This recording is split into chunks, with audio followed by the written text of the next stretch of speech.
The major scale is so overlooked, and you might not have thought about using it this way. Let's just take an A chord, play through the A major scale, but up on one string.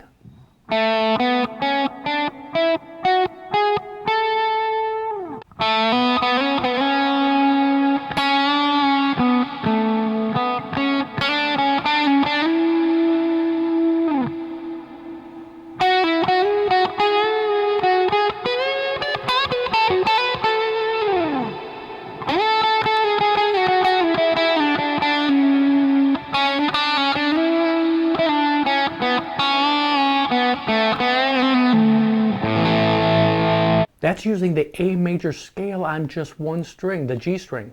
And why is that useful? Because we can improvise over any A major backing track and sound melodic and connected. And also you will start to see the big picture of this fretboard. Let's break it down.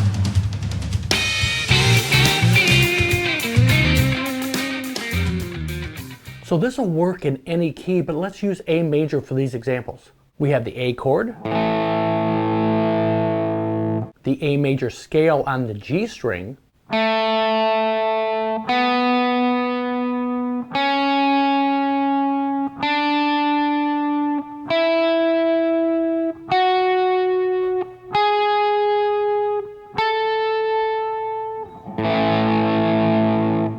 a great way to use this is to slide up and down the fretboard on that one string.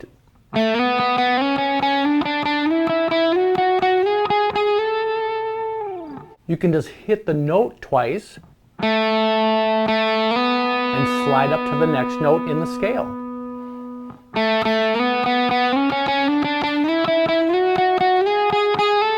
Once you get used to that, you can do full bends and half bends to create some great licks.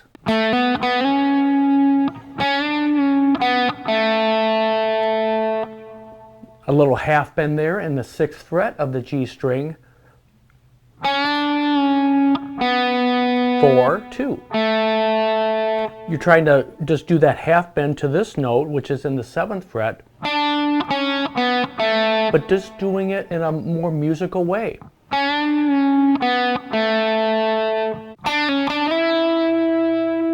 7, 6, 7, and sliding up to the E note here in the 9th fret.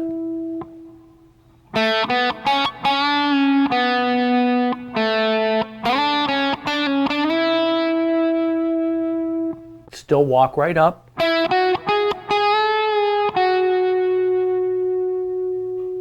Nine, 11, 13, half bend, 13, 11, 9. So you're just trying to reach this A note.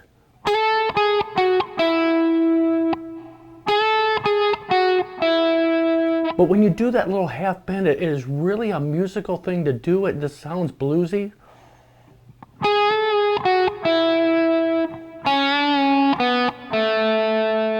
And these ideas start to connect. But don't abandon this little shape that you go in a linear up and down this way instead of horizontal.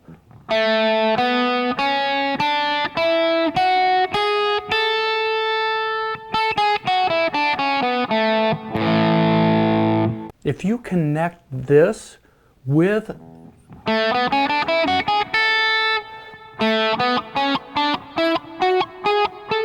same notes and the octave of this, those three things can really connect for you. And let me show you how this works over a backing track.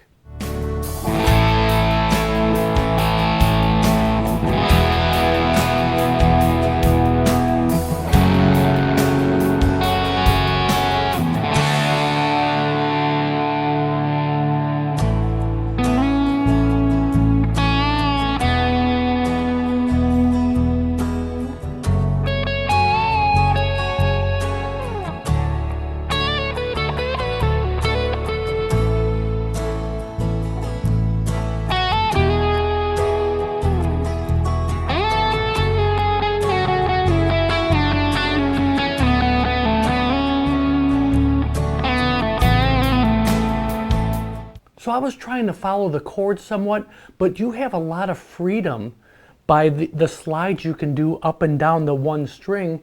And again, this works over any string set or single string. You can play the A major scale or any major scale on one string. Get used to doing this, learn the notes. It's so important to learn this fretboard. So for the A chord, I'm sliding up to that 6th fret of the G string, which is a C sharp note, which is part of the A chord. We're not going to get into a lot of note choices or intervals.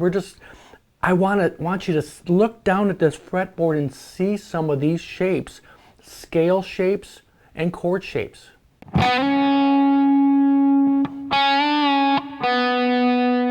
B note here in this 4th fret of the G string, which is part of the E chord. That's why it sounds so good. Then I go all the way up to the octave for the F sharp minor chord.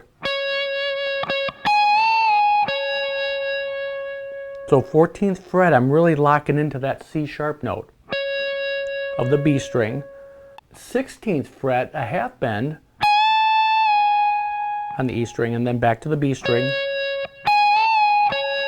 Trying to reach this note here, 17.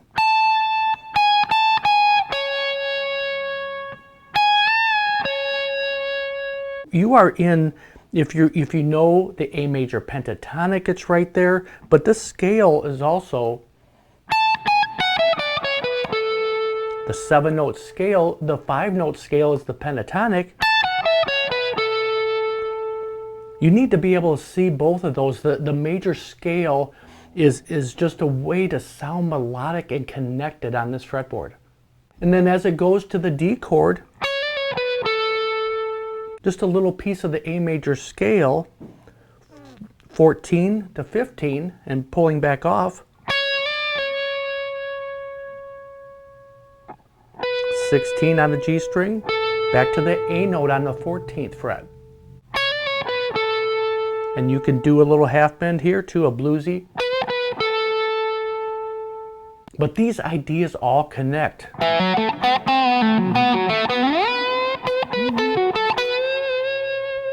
You can also use this little pinky move, I like to call it, full bend on 16 of the G string. Add your pinky while it's still bent.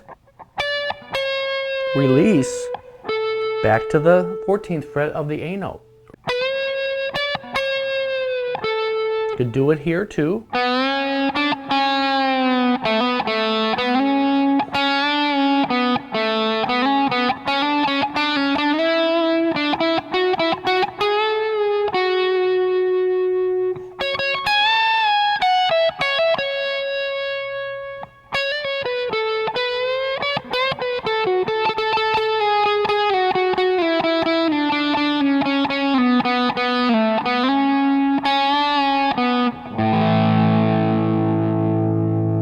So this is just a way to get you started thinking about the major scale. Don't just get stuck in the pentatonic rut, because you can add these few notes to the pentatonic scale if you want to look at it that way. But you should be able to look down at the fretboard and see some of these ideas and how they work over this A, or you can use this in any key. Let me know if you got something from the lesson. Let's talk soon.